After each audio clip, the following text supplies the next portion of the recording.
La Ciudad de México nunca duerme, pero esa noche, el zumbido constante de la ciudad parecía un eco lejano de la tormenta que se formaba dentro de mí. Estaba en el piso 30 de uno de los rascacielos de cristal de Santa Fe, el corazón palpitante del poder corporativo mexicano. Durante 15 años, fui la arquitecta silenciosa detrás de la columna vertebral que sostenía uno de los gigantes globales de bienes de consumo. Yo era la directora de logística global, o al menos eso decía mi gafete hasta esa mañana. La humillación no llegó como un rayo. Llegó como una llovizna fina y persistente, de esas que te calan hasta los huesos. Empezó con un correo de Ricardo, el nuevo vicepresidente de operaciones, recién importado de la matriz europea. Una invitación para una reunión de realineamiento estratégico. Ricardo era un hombre que veía el mundo a través de hojas de cálculo de Excel. Un hombre para quien las personas eran solo recursos humanos. Y los recursos, por definición, eran costos que debían ser recortados. Entré a la sala de juntas, el aire acondicionado en modo ártico. Ricardo estaba en la cabecera de la mesa de cristal, una sonrisa fina en los labios que no alcanzaba a sus ojos fríos. Me señaló la silla de enfrente, no la silla a su lado, donde yo, como directora, siempre me sentaba. Fue la primera señal. Sutil, pero clara. La humillación tiene su propio lenguaje corporal, y yo lo hablo con fluidez. Inició su monólogo con un desfile de jerga corporativa. Sinergia, optimización, el nuevo paradigma. Palabras vacías que sirven de preludio para la guillotina. Y entonces vino el golpe. Sofía dijo, con falsa condescendencia, admiramos tu dedicación. Tus métodos, aunque tradicionales, nos han servido bien hasta cierto punto. Hizo una pausa, saboreando cada palabra. Sin embargo, la nueva dirección de la empresa exige un enfoque más sistémico, menos artesanal.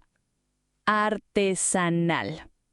Esa fue la palabra que usó para describir la compleja red de contactos, la intrincada telaraña de confianza que pasé 1,5 décadas tejiendo. Las mañanas que pasé en el puerto de Veracruz, tomando un café cargado con el gerente de la terminal para asegurar que nuestra carga tuviera prioridad. Las noches que negocié por teléfono con un agente aduanal en Róterdam, resolviendo un problema que podría costar millones. Las madrugadas que tranquilicé a un transportista en la autopista México-Querétaro para que no abandonara nuestra carga. Para Ricardo todo eso era artesanal. Un ruido a ser eliminado de su sistema perfecto. Por eso, dijo, hemos decidido reestructurar el departamento. Tu puesto de directora global será absorbido. Y estamos creando una nueva función para ti. Gerente de relaciones con proveedores históricos. Gerente. De directora global a gerente. Proveedores históricos era solo un eufemismo para los socios que su brillante sistema impersonal pronto volvería obsoletos. Era una degradación clara e inequívoca. Una bofetada con guante blanco. Me estaba encerrando en el sótano para que no estorbara su revolución. Pero la llovizna fina aún no se había vuelto tormenta. Faltaba el trueno final. Y por supuesto, dijo Ricardo, hojeando unos papeles como si fuera un detalle. Con el cambio de alcance, tu paquete de compensación será ajustado. El bono anual, ligado al desempeño global, ya no aplica. Fue ahí. En ese instante. El suelo desapareció. Ese bono no era solo dinero, era el reconocimiento. Era la prueba tangible de que mis noches sin dormir, mis navidades perdidas, mis cumpleaños en usos horarios distintos valieron la pena. Era la métrica que probaba en su propio lenguaje de números que mi método artesanal entregaba resultados globales masivos. Y él me lo arrancó con la frialdad de un cirujano amputando un miembro sin anestesia. Guardé silencio, sintiendo 15 años de lealtad desvanecerse como arena entre los dedos. Miré a Ricardo. Para él yo era una pieza de museo, un engrane oxidado en su máquina nueva y reluciente. Él no veía a la mujer que sabía los nombres de los hijos del jefe del sindicato de estibadores, que tenía el teléfono personal del director del puerto más grande de Asia. Él solo veía una línea en una hoja de cálculo. Y ese fue el error más grande de su vida. No me despidió. Me devaluó. Y al hacerlo, encendió una mecha. Una mecha que llevaría su imperio de $100 millones, construido sobre la arrogancia de la eficiencia ciega, directamente al fondo del mar. Salí de esa sala de cristal y caminé por el pasillo. Cada paso resonó el insulto de Ricardo. Artesanal. Para él, una palabra peyorativa. Para mí, la descripción exacta de mi obra maestra. Él veía una telaraña polvorienta, yo veía un tapete persa tejido con hilos de confianza, respeto mutuo y, sobre todo, humanidad. Ese era mi verdadero activo, el vínculo humano, algo que ningún software, por más optimizado, podría replicar. Ricardo, en su torre de marfil algorítmica, no entendía que la logística global no es una ciencia exacta, es el arte de la improvisación constante. Es un ballet caótico de barcos, camiones, trenes y personas. Muchas personas. Un sistema no gestiona el caos. Las personas lo gestionan. Mi método artesanal era un ecosistema vivo. Piensa en don Alfonso, el gerente de operaciones de la terminal de contenedores en Veracruz, el puerto más importante de México. Un hombre de 60 y tantos años, con la piel curtida por el sol y la sal, que empezó como estibador y conocía cada centímetro de ese lugar. El sistema de Ricardo vería la terminal como un nodo en la red, un conjunto de latos. Yo veía a don Alfonso. Recuerdo una víspera de Navidad. Una tormenta inesperada cerró el puerto, creando un atasco de barcos. Nuestra carga principal, el producto estrella de fin de año, estaba en el último barco de la fila con el riesgo de no ser descargada a tiempo. El sistema mostraba un retraso de 72 horas. Un desastre. Ignora el sistema. Llamé al celular personal de don Alfonso. No contestó. 5 minutos después, me devolvió la llamada. Sofía, disculpa, estaba en la pastorela de mi nieta. Le expliqué la situación. Suspiró y dijo: la grúa 4 está en mantenimiento y la 2 está lenta. Déjamelo a mí. No sé qué hizo, a quién llamó o qué favor cobró, pero a las 5 de la mañana del día de Navidad recibí una foto en mi WhatsApp. Nuestro contenedor, el primero en ser descargado, con el texto: Feliz Navidad, Sophie. Tu Santa Claus llegó. Eso pasó porque 3 meses antes supe que su hijo, recién graduado de ingeniería, buscaba trabajo. Envié su currículum a un amigo en una constructora. El chico era bueno y fue contratado. Don Alfonso nunca lo olvidó. Eso es un vínculo humano, una moneda de cambio basada en gratitud que el sistema de Ricardo no podía siquiera concebir. Luego estaba Leticia, agente aduanal en el mismo puerto. Metódica, rigurosa, incorruptible. El sistema de Ricardo, con su IA, probablemente la marcaría como un cuello de botella de alto riesgo. Pero la IA no entendería que su rigidez venía de un profundo sentido del deber. Un día, una nueva regulación sobre un polímero específico entró en vigor. La documentación que nuestro sistema generó estaba, por un detalle, en desacuerdo. La carga fue bloqueada. La fábrica entera, que dependía de ese insumo, estaba a 12 horas de parar. No levanté un ticket, no escalé el problema. Llamé a Leticia. Sophie, la regla es clara, dijo. Lo sé, Leti, respondí, pero leí la norma. El espíritu de la ley es garantizar la trazabilidad. Nuestro documento lo garantiza, solo está en el formato antiguo. ¿Puedo enviarte una declaración complementaria firmada por mí, asumiendo la responsabilidad mientras actualizamos el sistema? Hubo un silencio. Tienes 2 horas, respondió. La carga fue liberada. El sistema de Ricardo solo habría registrado la falla y comenzado un proceso burocrático de semanas. ¿Y los transportistas? Ricardo los veía como un servicio a ser contratado por el menor precio por kilómetro. Yo los veía como Javier, líder de una pequeña cooperativa que trabajaba para nosotros en el centro del país. Hombres que enfrentan el peligro en las carreteras y la presión de los plazos. Una vez, una huelga de transportistas paralizó al país. El comité de crisis estaba en pánico. Yo estaba al teléfono con Javier. Mientras la competencia veía sus productos pudrirse, yo negocié con él.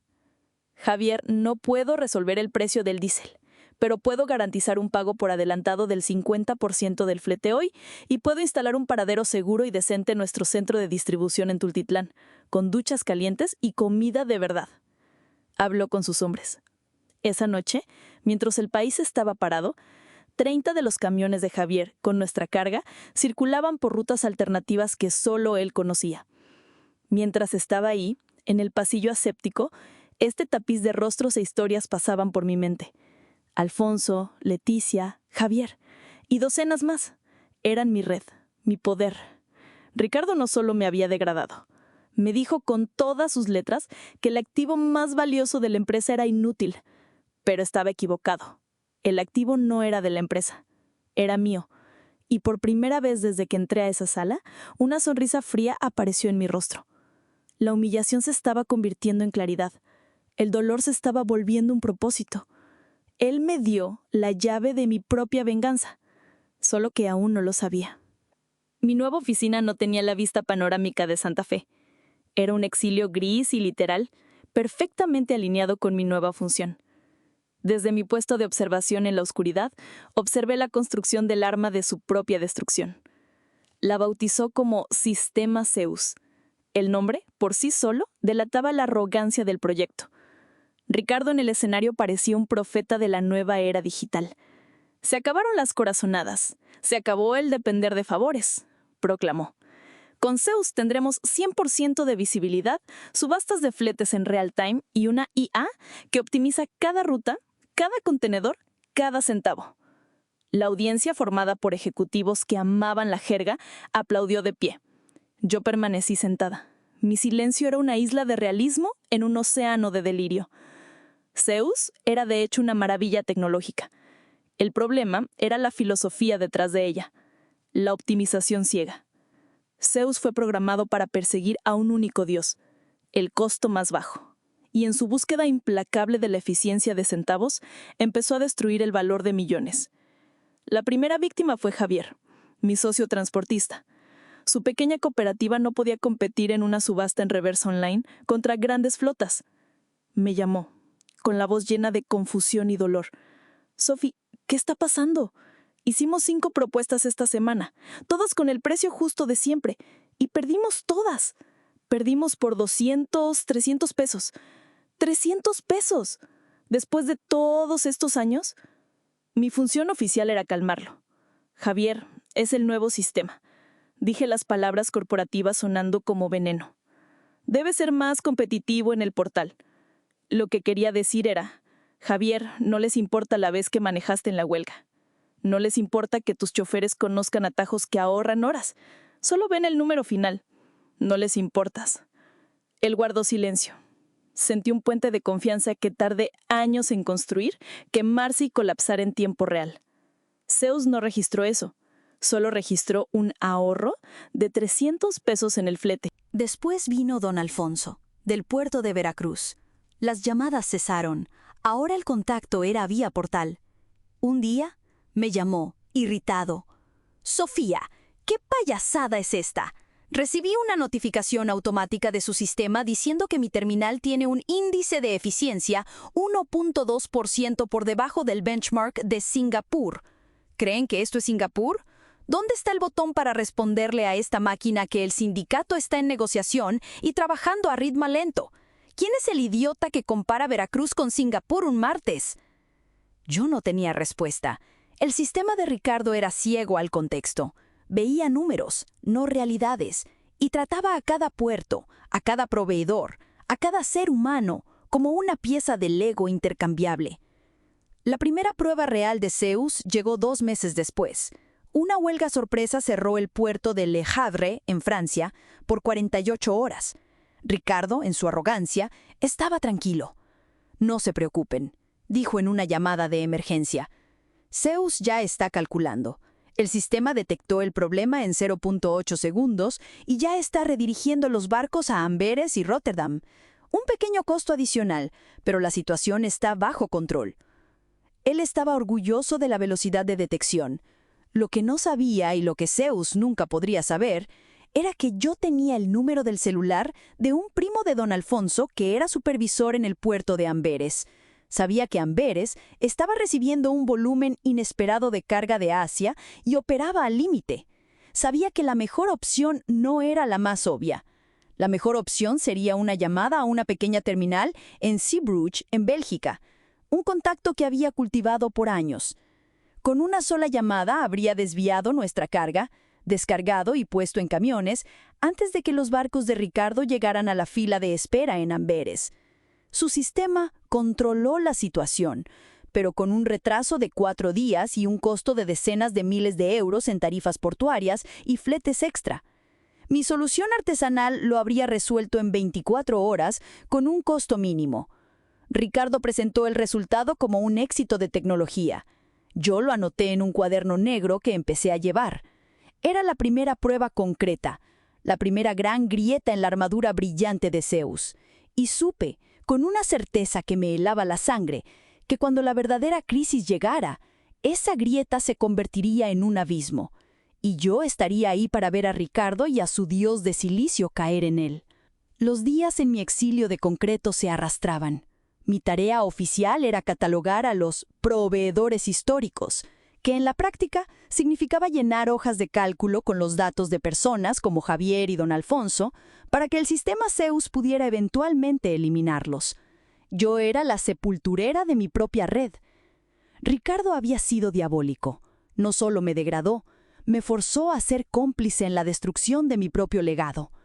Mientras tanto, seguía llenando mi cuaderno negro.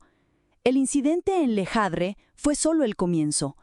Hubo un envío de electrónicos retenido en la aduana de Malasia por un error de clasificación arancelaria que Zeus cometió. Costo: $250,000. Hubo una carga de perecederos que se echó a perder en Panamá porque Zeus eligió a un socio más barato, pero conocido por su mal manejo de la refrigeración. Costo: $500,000. Ricardo presentaba cada uno de estos desafíos como dolores de crecimiento. En sus reuniones manipulaba los datos, enfocándose en los ahorros de centavos para ofuscar los perjuicios millonarios. Era un maestro de la narrativa corporativa. Para la junta directiva, era un genio. Para mí, era un piloto volando a ciegas en medio de una tormenta. La gota que derramó el vaso, el momento que transformó mi ira fría en acción, vino en forma de un correo, un comunicado interno, firmado por Ricardo, anunciando el éxito rotundo de la fase 1 de implementación del sistema Zeus. Destacaba un ahorro del 12% en costos de flete. Era una mentira descarada. Pero lo que me rompió fue un párrafo específico.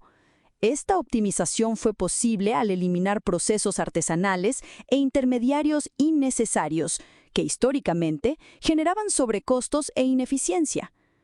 No solo me estaba borrando, estaba reescribiendo la historia, pintándome a mí como la villana. La ineficiencia era yo, el sobrecosto era mi red. 15 años de resultados reducidos a una nota al pie de página despectiva. En ese momento, el cuaderno negro en mi despacho pareció demasiado pesado. Era hora de cambiar de tablero. Esa misma tarde mi celular personal sonó. Número desconocido. Atendí. Sofía, habla Claudio Méndez. Mi corazón se detuvo. Claudio Méndez era el director de operaciones de Global Alimentos, nuestra principal y más agresiva competencia. Espero no molestar, dijo, su voz calmada y directa. Oí que cambiaste de función y francamente me sorprendió. Me gustaría tomar un café si tienes tiempo. Nos vimos al día siguiente en una cafetería elegante en Polanco, lejos de los ojos de Santa Fe. Claudio era lo opuesto a Ricardo, directo, con un apretón de manos firme y ojos que te analizaban con respeto, no con juicio. Sophie, seré franco, comenzó. Hemos competido por años y siempre supe que cuando una carga nuestra se atoraba y la de ustedes pasaba directo, no era suerte, eras tú. Nosotros tenemos sistemas, tenemos tecnología, pero nos falta un toque humano, alguien que sabe que la logística está hecha de personas. Oí unas historias sobre el puerto de Veracruz, sobre la huelga de transportistas. Sonrió. El mercado habla, Sofía, y tu nombre siempre fue sinónimo de resolver el problema. Nuestro nuevo CEO quiere duplicar nuestra participación de mercado en México en los próximos 3 años, continuó Claudio. Y sabe que no lo lograremos con un software mejor. Lo lograremos con una logística más inteligente, más resiliente, más artesanal, si me permites usar la palabra. Me guiñó un ojo. No quiero tus contactos, Sofía. Quiero tu filosofía. Quiero que vengas a Global Alimentos y construyas para nosotros la máquina de resolver problemas que tenías allá, con carta blanca y con el respeto que mereces. El puesto es Directora de Logística Estratégica para las Américas. El título era más grande. El sueldo, 30% superior. El bono, ligado a los resultados que yo, personalmente, entregara. Pero nada importaba tanto como la frase, quiero tu filosofía. Regresé a la oficina y miré mi sala sin ventana. Miré la hoja de cálculo, con el nombre de Javier al lado de una celda roja que decía, descontinuado. La decisión estaba tomada. Había recibido una oferta para convertirme en una reina en otro reino, en lugar de morir como un peón olvidado en este. Al día siguiente, caminé a la oficina de Ricardo. Entregué mi carta de renuncia. Él la leyó, una ceja arqueada. Una sonrisa de burla apareció en su rostro. Global Alimentos, interesante. Decidieron contratar un poco de nostalgia. Empujó la carta de vuelta hacia mí. Bueno, Sofía, fue un viaje. Te deseo suerte aplicando tus métodos artesanales por allá. La van a necesitar. Se volteó de vuelta a su computadora, descartándome como si fuera una mosca. No tenía idea de lo que acababa de suceder.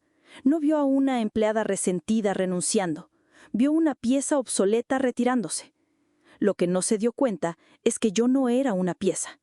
Yo era la mano que estaba a punto de voltear el tablero entero. El desvío de ruta estaba completo. Ahora estaba del otro lado del campo de batalla, con un nuevo ejército esperando la tormenta perfecta que sabía que vendría.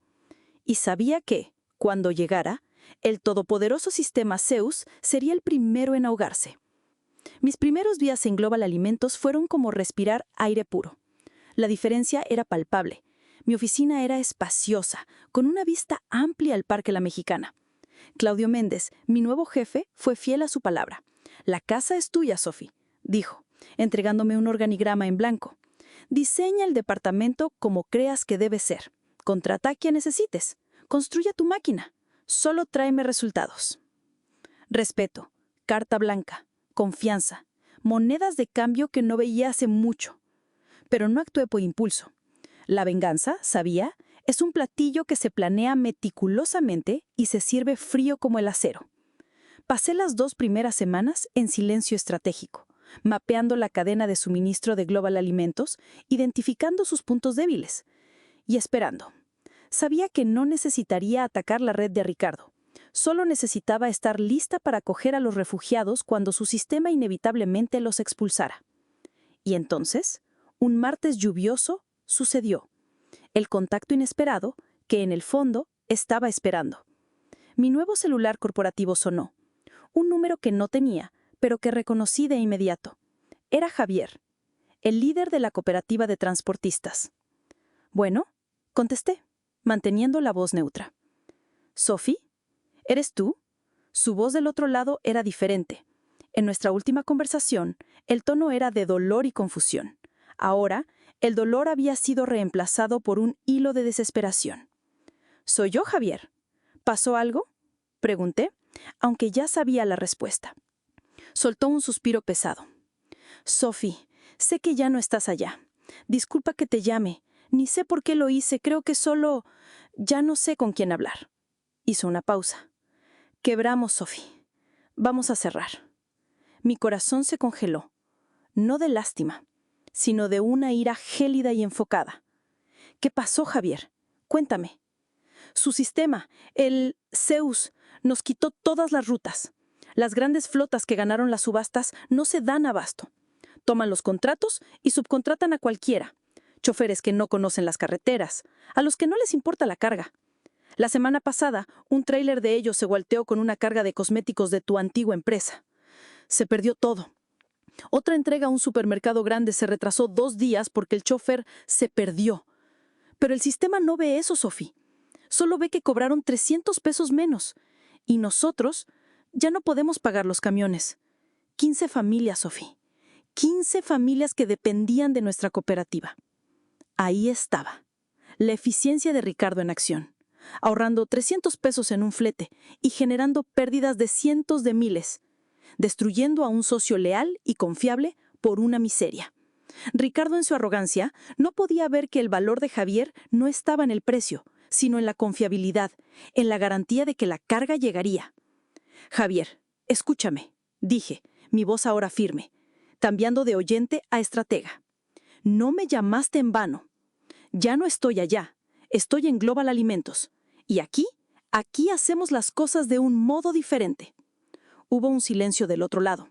Podía imaginarlo frunciendo el ceño, sin entender. Necesito socios, Javier, no proveedores baratos. Necesito socios en quienes pueda confiar con los ojos cerrados cuando llegue una crisis. Socios que conozcan las carreteras, que traten la carga como si fuera suya. No puedo ofrecerte los contratos de tu antigua empresa, pero puedo ofrecerte algo mejor. Puedo ofrecerte una nueva alianza. ¿Una alianza?, repitió. Ven a verme mañana.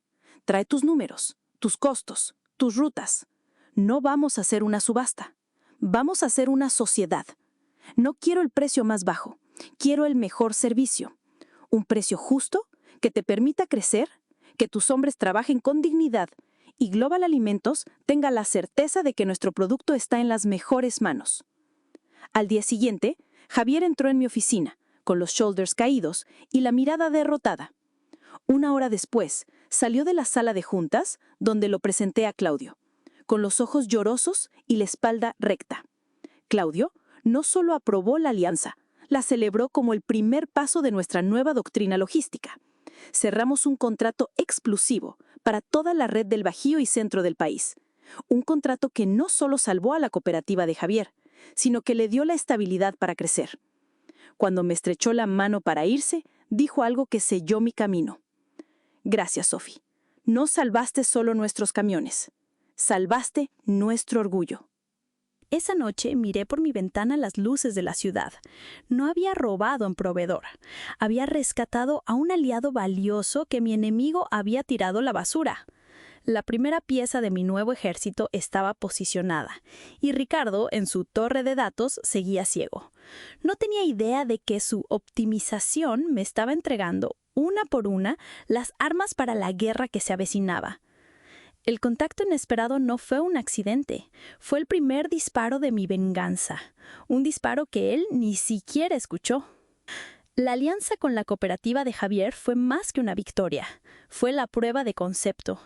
En menos de un mes, los indicadores de entrega de Global Alimentos en el centro del país mejoraron drásticamente. Los retrasos cayeron un 80%, las pérdidas por daños casi a cero. Claudio Méndez miraba los reportes con una sonrisa. Dijiste que era un vínculo humano, Sophie. Estoy empezando a creer que es magia. No era magia. Era la lógica fundamental que Ricardo se negaba a ver. Trata a la gente con respeto, paga un precio justo y moverán el mundo por ti.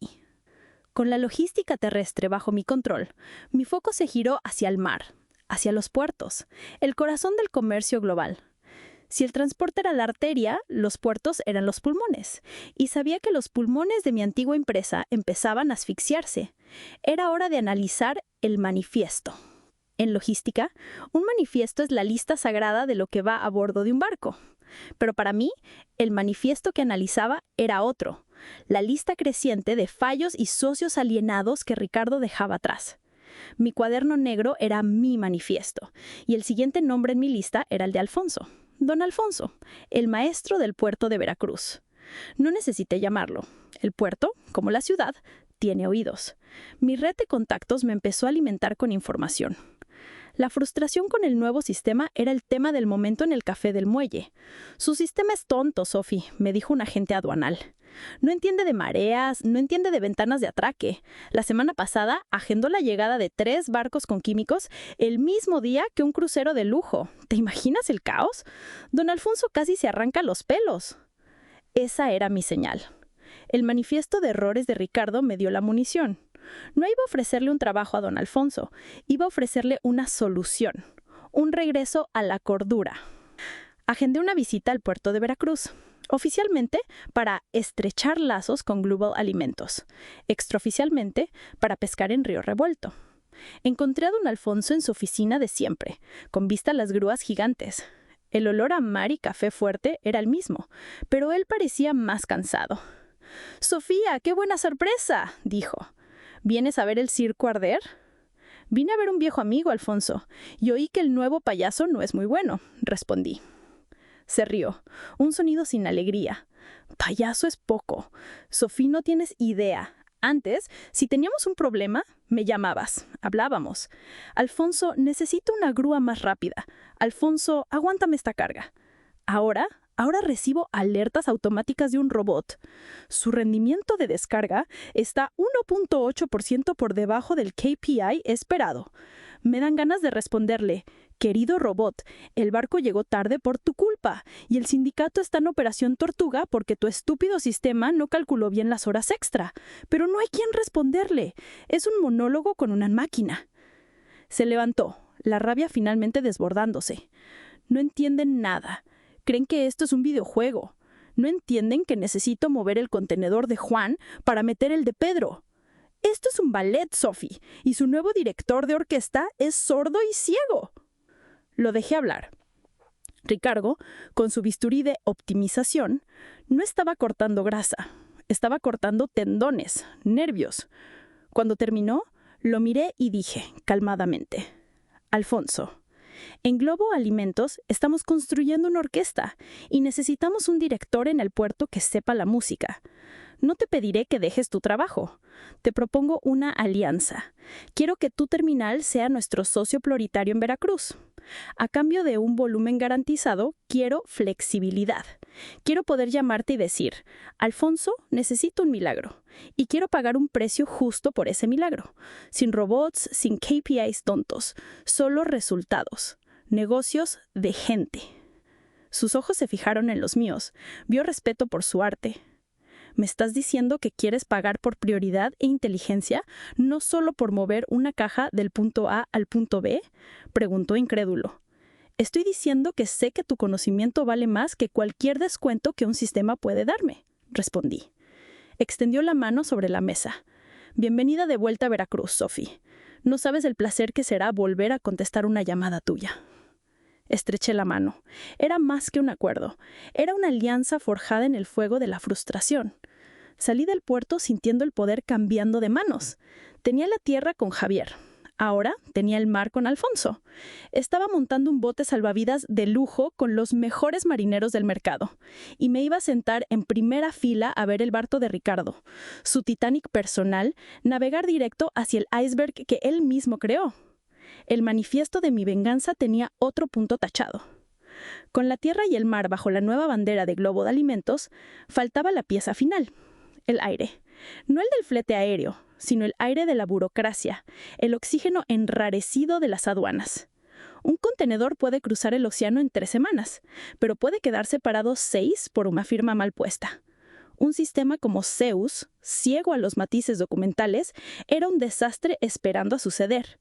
Y ahí necesitaba mi tercera aliada, Leticia, la agente aduanal metódica e incorruptible. Conseguir una alianza con un agente del gobierno es diferente. La moneda de cambio es la confianza, la reputación. Es la certeza de que juegas limpio. Por años me esforcé por ser ese tipo de socia para Leticia. Nunca le pedí que rompiera una regla. Le pedía que me ayudara a cumplirla de la forma más inteligente. Sabía que con Zeus al mando, esa confianza se estaba destruyendo. El sistema, con su automatización rígida, seguro generaba documentación que no se adaptaba a las complejidades de la ley aduanera mexicana. Oía los rumores. Cargas de mi antigua empresa seleccionadas constantemente para Canal Rojo. La inspección física completa, el purgatorio de cualquier importador. Ricardo, sin duda, veía esto como rigor excesivo, sin entender que él mismo estaba agitando la bandera roja. Mi plan era sutil. Necesitaba demostrar, no hablar. Empecé a preparar las importaciones de Global Alimentos con un cuidado quirúrgico. Cada documento era revisado por mí. Cada fracción arancelaria era verificada 2 veces. Añadida notas explicativas voluntarias, anticipando dudas. Estaba, en la práctica, haciendo el trabajo del fiscal por él. El primer gran envío que manejé, un lote de ingredientes de Alemania, llegó a Veracruz. Mi equipo estaba nervioso. Esa carga, por su historial, siempre se va a Canal Amarillo, como mínimo, dijo uno de mis nuevos analistas. Calcula 1 semana para la liberación. Vamos a ver, dije, confiada. La carga se registró. Y entonces, algo que mi equipo rara vez veía sucedió. En menos de 3 horas, el estatus cambió a Canal Verde, desaduanamiento libre, sin inspección. El analista me miró como si hubiera hecho magia. 2 semanas después, lo mismo. Y de nuevo la siguiente semana. Nuestras cargas fluían por la aduana como agua, mientras yo veía en los sistemas públicos los contenedores de mi antigua empresa acumulando días en el patio fiscal. Fue entonces que hice mi jugada. Llamé al número directo de Leticia. Leti, habla Sofía. Te llamo de Global Alimentos ahora. Lo sé, Sofía, y debo decir, es un alivio ver tus procesos por aquí de nuevo. Su voz era profesional, pero detecté un tono de genuina satisfacción. No sé qué pasó con tu antigua empresa, pero la calidad de su documentación se desplomó. Es un error tras otro. Parece que quien llena los pedimentos nunca ha leído la ley aduanera mexicana. Es un sistema nuevo, Leti. No piensa mucho, dije. Pues se nota, respondió con una risa seca. Mira, Sophie, te llamo por algo. La semana que viene habrá una operación tortuga de los auditores por temas sindicales. Va a ser un caos. Solo las empresas con sello de confiabilidad e historial impecable tendrán prioridad. Quería avisarte extraoficialmente para que, si tienes algo urgente, intentes adelantarlo. Y para tu antigua empresa, bueno, les sugiero que tengan paciencia, mucha paciencia. Esa era mi invitación. Esa era mi alianza. No me estaba dando un trato preferencial ilegal. Estaba aplicando las reglas. Y las reglas basadas en confianza y competencia estaban ahora abrumadoramente a mi favor. Gracias por el aviso, Leti. Nos organizamos. Agradecí. Colgué y sentí una oleada de poder. Había formado mi trinidad. Javier, el rey de la tierra. Alfonso, el maestro del mar. Y ahora una vía expresa por la aduana. Juntos formaban mi nueva alianza logística. No era una alianza escrita en papel, sino forjada en respeto mutuo y frustración compartida con un enemigo común, la arrogancia de la optimización ciega. Claudio Méndez entró a mi oficina. Sophie, ¿qué es eso que oí de una huelga de celo en Veracruz? Nuestros competidores están en pánico. Sonreí, mirando mi organigrama en la pared que parecía un mapa de batalla. No te preocupes, Claudio. Nuestra carga va a pasar. Tenemos amigos en los lugares correctos. La tormenta perfecta se estaba formando en el horizonte, y mi arca estaba lista, comandada por los mejores capitanes que el dinero no podía comprar, pero que la humillación de Ricardo me entregó en bandeja de plata. En logística, el conocimiento de embarque, o Bill of Lading, es el documento más importante. Es el contrato, el título de propiedad de la mercancía.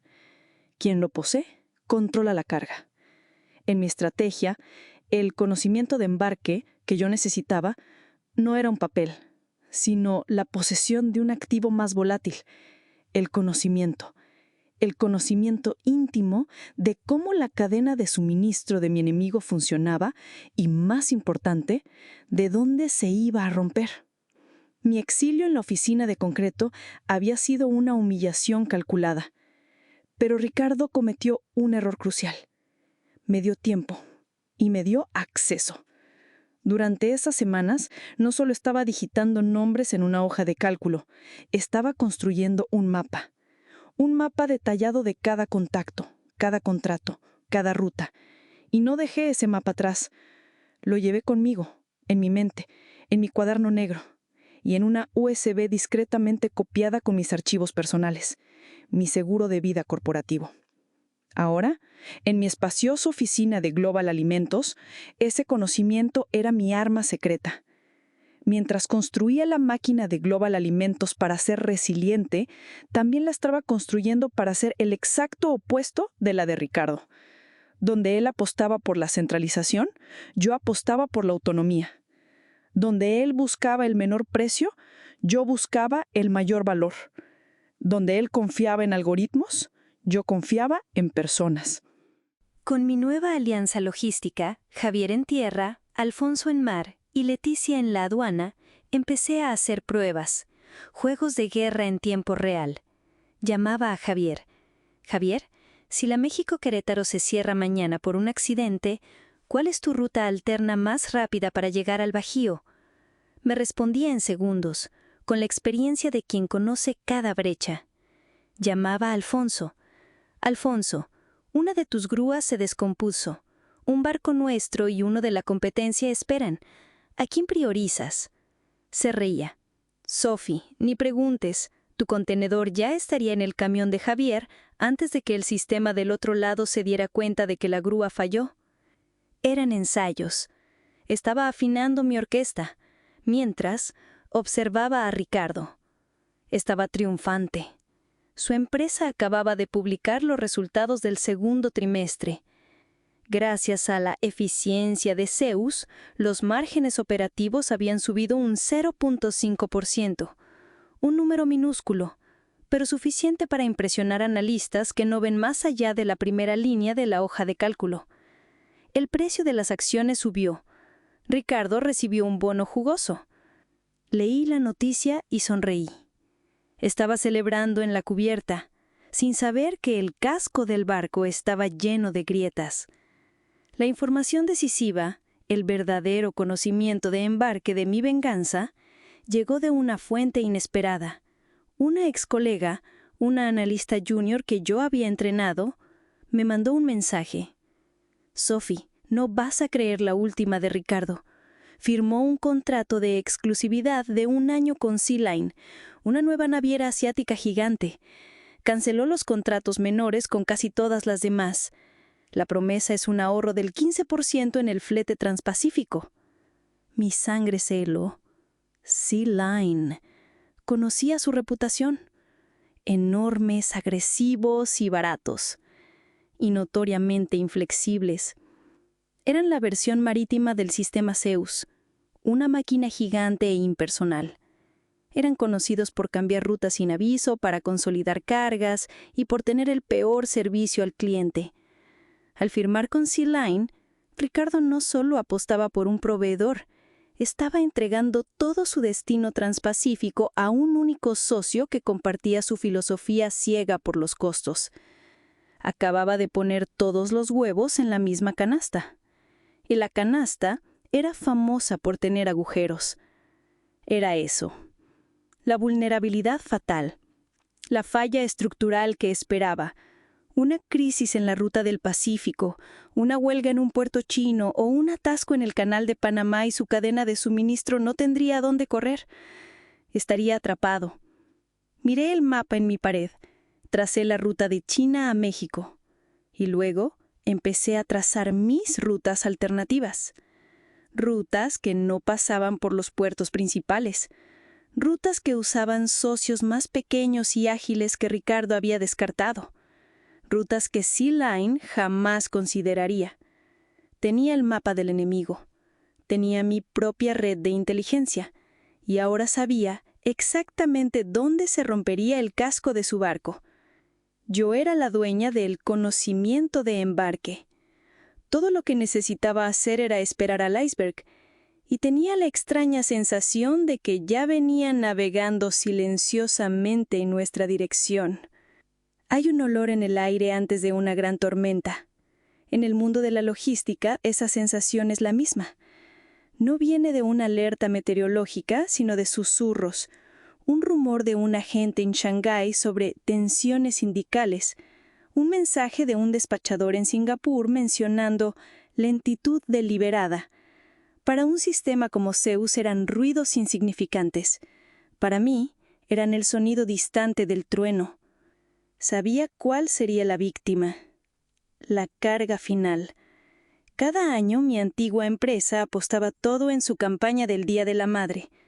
El corazón de esa campaña era un nuevo perfume de lujo, fabricado en Francia, pero cuyo empaque, frascos de vidrio especiales y cajas decorativas, era producido por un único proveedor de alta precisión en Shenzhen, China. Yo misma creé esa cadena de suministro. Conocía su mayor vulnerabilidad: el tiempo. La carga debía salir de China la primera semana de marzo, sin falta, para llegar a México, ser procesada y distribuida. Un retraso de 2 semanas significaría estantes vacíos, un desastre de reputación y un hoyo de millones de pesos. En mi oficina antigua habría pasado febrero en alerta máxima, pero ahora el piloto era Ricardo y su copiloto era Zeus, y ambos volaban ciegos por la arrogancia. Desde mi puesto en Global Alimentos veía las señales. Rastreé el pedido masivo al proveedor en Shenzhen. Vi la recolección agendada y vi a la naviera designada, Sea Line, la gigante inflexible. Ricardo estaba poniendo la carga más crítica del año en las manos del proveedor más barato y menos adaptable. Era como poner a tu hijo a cruzar la calle con los ojos vendados, confiando en que el semáforo nunca fallará. Mientras tanto, en Global Alimentos también teníamos nuestra campaña del Día de la Madre. Una línea de chocolates gourmet importados de Bélgica. Una carga igualmente crítica. Y aquí preparé mi golpe maestro. Llamé a mi equipo. Quiero que toda nuestra carga de Europa para el Día de la Madre sea desviada, anuncié. Me miraron confundidos. Pero Sophie, los puertos de Amberes y Róterdam operan normalmente. Es la ruta más barata, dijo mi gerente. No quiero la ruta barata. Quiero la ruta inteligente, respondí. Hay rumores de tensiones laborales en los puertos chinos. Si una huelga estalla allá, todos los barcos de Asia serán desviados a Europa para descargar y los puertos de allá se volverán un infierno. Era un escenario que solo alguien con experiencia y una red de información humana podría prever. Un sistema como Zeus jamás haría esa conexión. Activé mi arca. En vez de las grandes navieras, cerré un contrato con una transportadora regional más pequeña. Desvía nuestra carga al sur, al puerto de Sines, en Portugal. Un puerto menor, fuera de la ruta principal, pero con quien yo tenía un contacto personal de años. Llamé a Javier. Javier, olvida a la México-Querétaro por un momento. Necesito que movilices una flotilla a Sines, Portugal. ¿Cómo dices, Sophie? No para recoger carga, para ayudar a operarla. El puerto allá es bueno, pero su logística interna es lenta. Te estoy mandando a ti y a 2 de tus mejores hombres, todo pagado por una semana, como consultores para asegurar que nuestra carga se mueva con prioridad máxima. Considéralo unas vacaciones de trabajo en Portugal. Se rió sorprendido y animado por la confianza. Era una movida heterodoxa, casi absurda. Pero yo no estaba gestionando costos, estaba gestionando riesgos. Una semana después, la noticia explotó en los medios financieros. Huelga general en los principales puertos de China: Shanghai, Ningbo, Qingdao. Parálisis total. El mercado de fletes marítimos entró en pánico. En ese exacto momento, la carga final de Ricardo, con los empaques de su perfume millonario, estaba encerrada en un contenedor de Sea Line, en medio de un patio en Shenzhen, rehén de una huelga. El sistema Zeus finalmente detectó el problema. La alerta roja debió parpadear en la pantalla de Ricardo. Pero era tarde. No había plan B. Sea Line no tenía flexibilidad. Estaba atrapado. ¿Y mi carga? A esas alturas, nuestros chocolates belgas ya navegaban tranquilamente en un barco pequeño por una ruta no convencional acercándose a la costa mexicana. No solo evité la crisis, usé la predicción de la crisis para tomar un atajo. Miré la pantalla de mi computadora que mostraba el rastreo de mi barco, y luego abrí una pestaña con las noticias sobre la huelga en China. La trampa estaba puesta. El cebo, la eficiencia barata, había sido mordido, y la carga más importante de Ricardo estaba a punto de convertirse en el ancla que hundiría su barco de $100 millones. El día que la huelga china paralizó al mundo fue un martes. En mi antigua empresa, me imagino que fue el día que el infierno abrió una sucursal en la sala de juntas de Ricardo. En Global Alimentos fue solo otro martes. Nuestros chocolates belgas ya habían cruzado el Atlántico navegando en aguas calmas. Mi apuesta por la inteligencia se había pagado. Ahora me restaba sentarme a ver el show. ¿Y qué show? Mi red de información, antes una herramienta de logística, ahora era mi palco privado para el desastre. Un despachador me mandó un mensaje. Nunca vi algo así. El patio de Sea Line en Shenzhen parece un cementerio de contenedores. ¿Y sus teléfonos? Nadie contesta.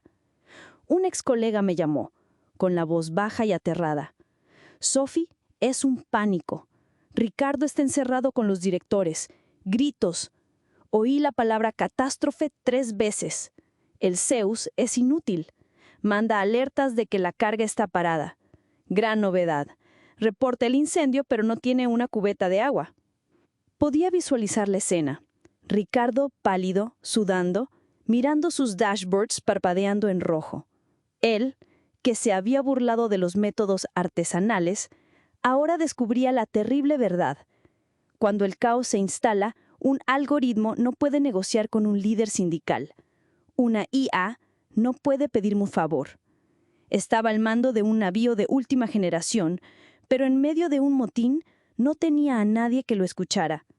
Su equipo, entrenado para confiar en Zeus, estaba perdido. Llamaban a los call centers de Sea Line y entraban en laberintos de menús grabados. Mandaban correos urgentes que eran respondidos con mensajes automáticos. Su ticket ha sido registrado. Nuestro tiempo de respuesta es de 3 a 5 días hábiles. 3 a 5 días. En logística, eso es una eternidad. La campaña del Día de la Madre moriría mucho antes. El verdadero punto de quiebre, el momento que selló el destino de Ricardo, sucedió el jueves.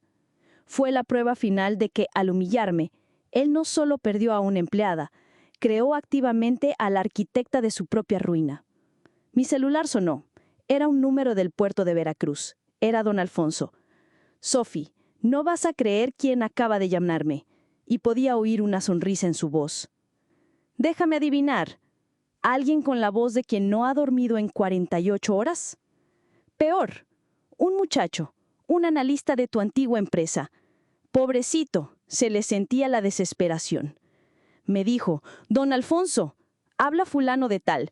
Usted no me conoce, pero Sofía siempre habló muy bien de usted. Alfonso imitó una voz temblorosa. Y tenemos un problema gigantesco. Nuestra carga está atorada en China. Ricardo, nuestro director, está intentando fletar un avión de carga, pero no tenemos cómo descargar a tiempo en el aeropuerto. Quisiéramos saber si usted podría hacernos un milagro en Veracruz si logramos traer la carga para acá. Pagamos lo que sea. Mi corazón dio un brinco. Era más perfecto de lo que pude planear. En su desesperación, Ricardo recurría a mi método artesanal. Enviaba a un emisario a implorar ayuda a uno de mis aliados más leales, el hombre cuyo conocimiento había despreciado. ¿Y qué le respondiste, Alfonso?, pregunté, saboreando el momento. Fui muy educado, Sophie. Le dije, joven, primero, gracias por acordarse. Segundo, lamento su problema, pero no puedo ayudar. La terminal está a su máxima capacidad por las próximas 3 semanas. Y le di el golpe de gracia. Le dije, recientemente firmamos un contrato de alianza prioritaria con Global Alimentos. Y su directora, una vieja amiga mía llamada Sofía, me enseñó la importancia de honrar a tus socios.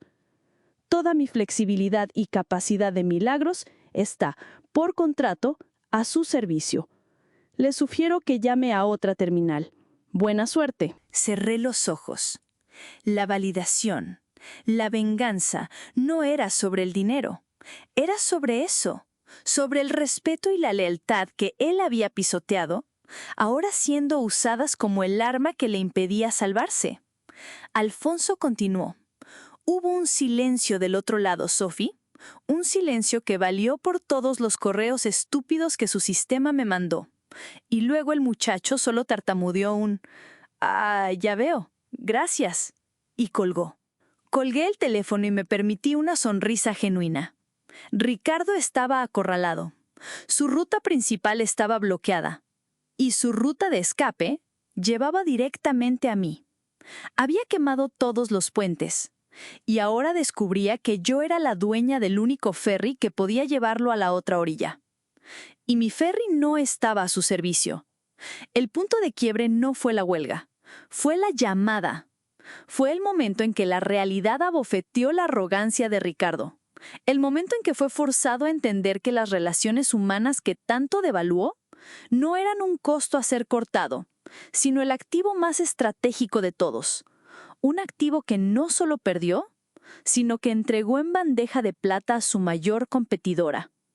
Después de la negativa de Alfonso, un silencio extraño emanó de mi antigua empresa.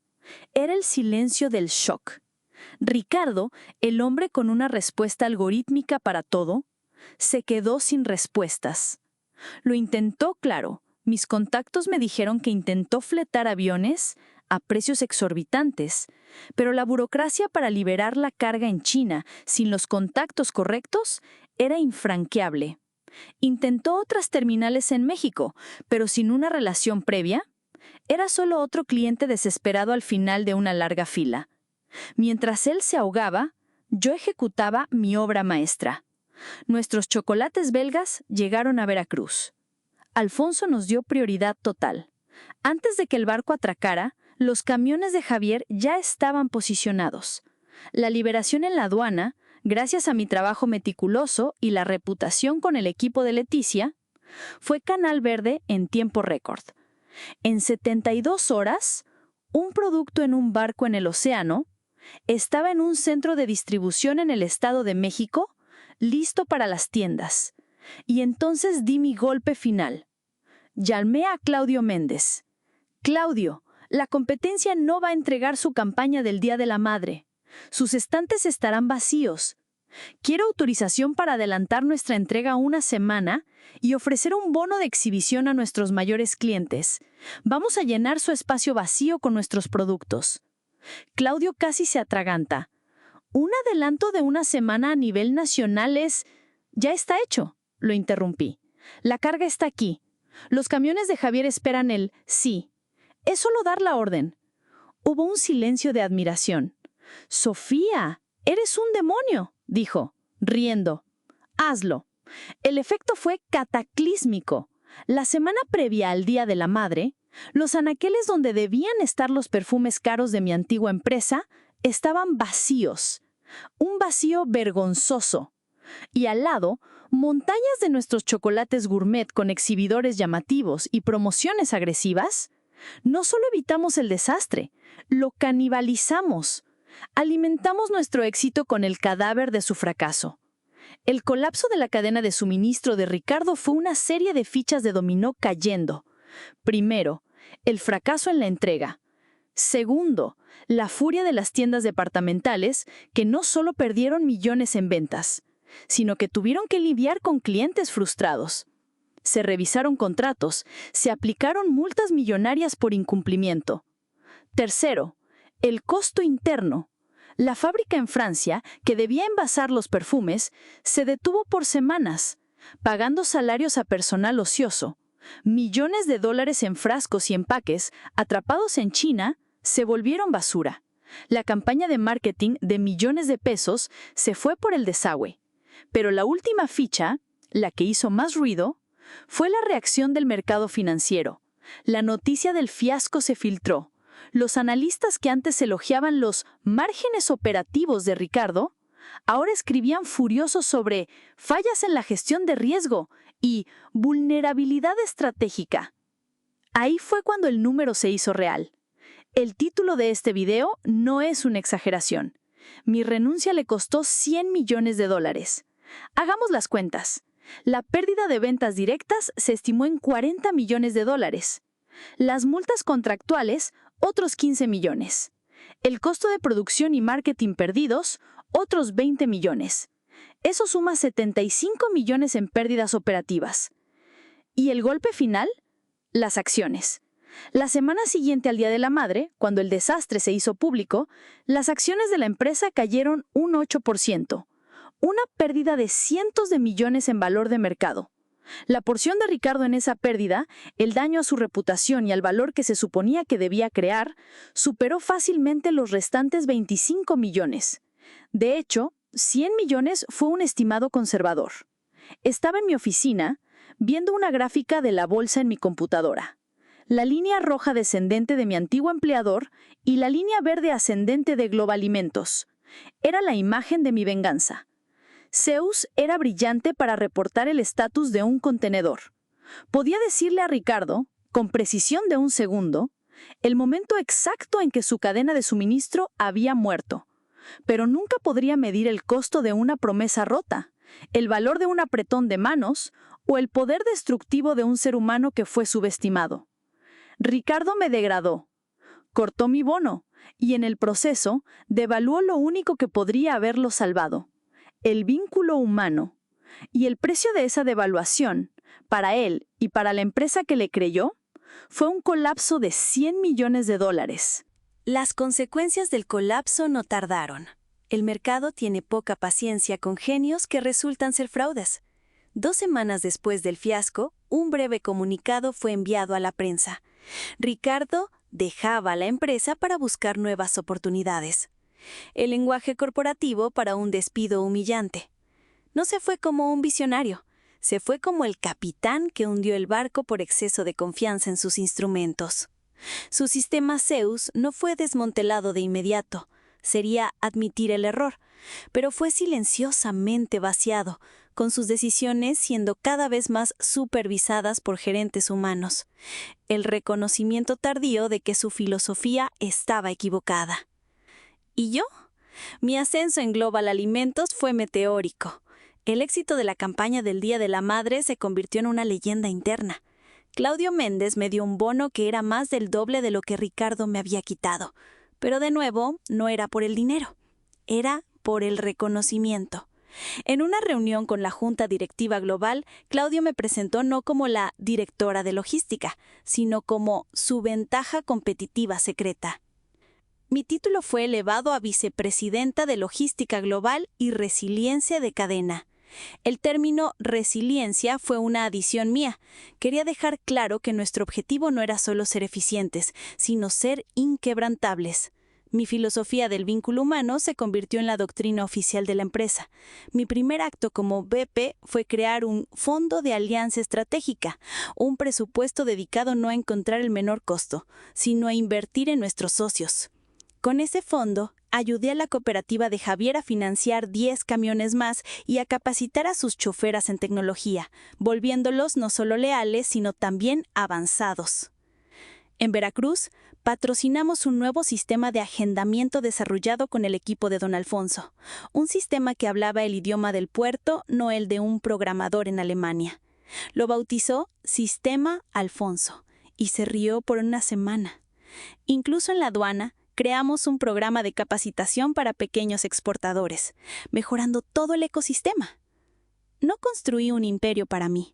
Fortalecí una república, una alianza de gente competente que había sido tratada como mercancía por un sistema que solo entendía de números.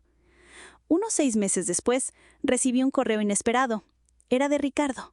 El tono no era de arrogancia, sino de amarga derrota. Era corto y directo. Sofía, oí de tu promoción. Felicidades. Creo que subestimé algunos factores intangibles. Me gustaría entender mejor tu perspectiva. Quería una consultoría. Quería que le explicara cómo lo derroté.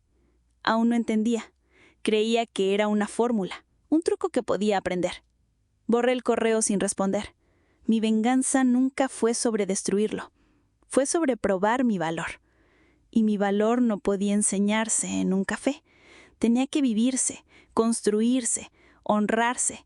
Era la suma de mis mañanas en el puerto, mis noches al teléfono, mi creencia inquebrantable de que la logística, al final, no es sobre mover cajas, es sobre mover personas. Hoy, cuando miro por la ventana de mi oficina, en el último piso del corporativo de Global Alimentos, no solo veo las luces de la Ciudad de México, veo las líneas invisibles de mi red. Veo los camiones de Javier cruzando las autopistas, los barcos siendo descargados con la maestría de Alfonso, las cargas fluyendo por la aduana porque construimos puentes de confianza, no muros de desconfianza. Ricardo me degradó y recortó mi bono porque creía que mi valor estaba en un puesto, en una línea del organigrama. Mi renuncia le costó $100 millones porque mi verdadero valor, el activo que me llevé conmigo, era la confianza, la lealtad y la pericia que construí persona por persona, favor por favor, crisis por crisis.